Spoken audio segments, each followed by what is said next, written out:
So Jacob went on his journey and came to the land of the people of the east.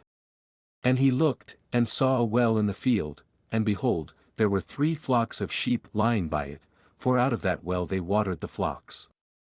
A large stone was on the well's mouth. Now all the flocks would be gathered there, and they would roll the stone from the well's mouth, water the sheep, and put the stone back in its place on the well's mouth. And Jacob said to them, My brethren, where are you from? And they said, We are from Haran. Then he said to them, Do you know Laban the son of Nahor? And they said, We know him. So he said to them, Is he well?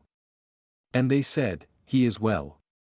And look, his daughter Rachel is coming with the sheep. Then he said, Look, it is still high day, it is not time for the cattle to be gathered together. Water the sheep, and go and feed them. But they said, We cannot until all the flocks are gathered together, and they have rolled the stone from the well's mouth, then we water the sheep. Now while he was still speaking with them, Rachel came with her father's sheep, for she was a shepherdess. And it came to pass, when Jacob saw Rachel the daughter of Laban his mother's brother, and the sheep of Laban his mother's brother, that Jacob went near and rolled the stone from the well's mouth, and watered the flock of Laban his mother's brother. Then Jacob kissed Rachel, and lifted up his voice and wept. And Jacob told Rachel that he was her father's relative and that he was Rebekah's son. So she ran and told her father. Then it came to pass, when Laban heard the report about Jacob his sister's son, that he ran to meet him, and embraced him and kissed him, and brought him to his house. So he told Laban all these things. And Laban said to him, Surely you are my bone and my flesh. And he stayed with him for a month.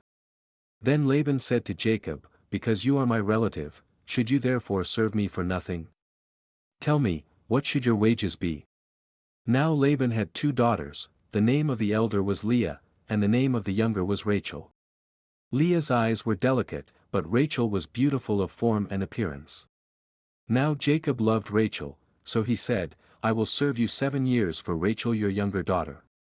And Laban said, It is better that I give her to you than that I should give her to another man. Stay with me. So Jacob served 7 years for Rachel, and they seemed only a few days to him because of the love he had for her. Then Jacob said to Laban, Give me my wife, for my days are fulfilled, that I may go into her. And Laban gathered together all the men of the place and made a feast. Now it came to pass in the evening, that he took Leah his daughter and brought her to Jacob, and he went into her. And Laban gave his maid Zilpah to his daughter Leah as a maid. So it came to pass in the morning, that behold, it was Leah. And he said to Laban, What is this you have done to me? Was it not for Rachel that I served you? Why then have you deceived me?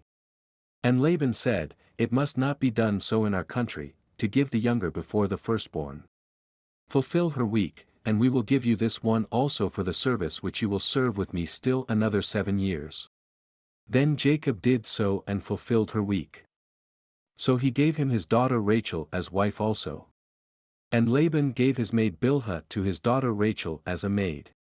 Then Jacob also went in to Rachel, and he also loved Rachel more than Leah. And he served with Laban still another 7 years. When the Lord saw that Leah was unloved, he opened her womb, but Rachel was barren. So Leah conceived and bore a son, and she called his name Reuben, for she said, The Lord has surely looked on my affliction. Now therefore, my husband will love me. Then she conceived again and bore a son, and said, Because the Lord has heard that I am unloved, he has therefore given me this son also. And she called his name Simeon. She conceived again and bore a son, and said, Now this time my husband will become attached to me, because I have borne him 3 sons. Therefore his name was called Levi. And she conceived again and bore a son, and said, Now I will praise the Lord. Therefore she called his name Judah. Then she stopped bearing.